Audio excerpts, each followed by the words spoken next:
Welcome back to the Englishman Podcast. Today's grammar tip is something you already use every single day without even noticing. Quick test.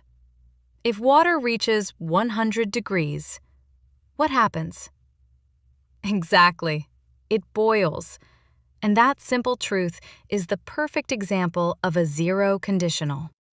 And if you didn't answer instantly, don't worry. By the end of this episode, zero conditionals will feel completely natural to you. We're keeping it simple, friendly, and super easy to remember. So, what is a zero conditional? It describes facts, truths, routines, and things that always happen. The structure is very simple. If plus present simple, present simple. We use the present tense on both sides because the result is always the same. Let's look at real-life examples. If you heat ice, it melts. That's always true. If I drink coffee at night, I can't sleep. That happens to Jessica every time, trust me. If you mix red and white, you get pink. These are basic truths, no exceptions. We also use zero conditionals for rules and instructions. If the light turns red, you stop.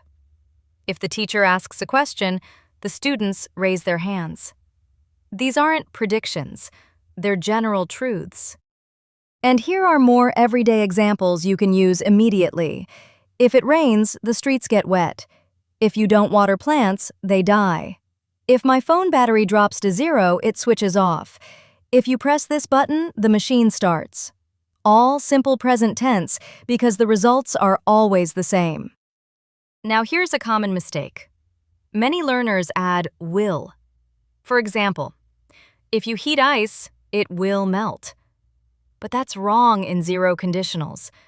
If something is always true, we stay in the present simple. So the correct version is, if you heat ice, it melts.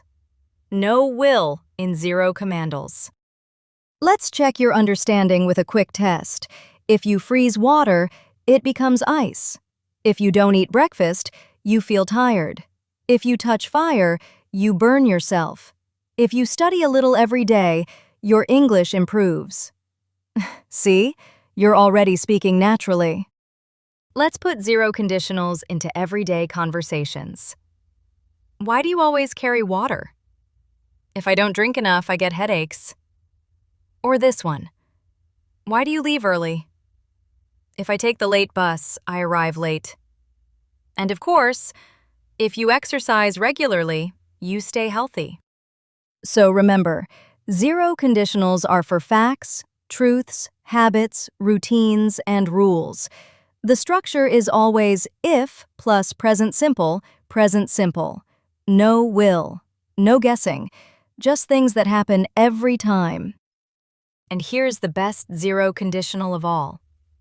If you practice every day, you improve every day. Thank you for listening to the Englishman Podcast, where English becomes simple and friendly. If you like the show, you keep learning more. See you next time.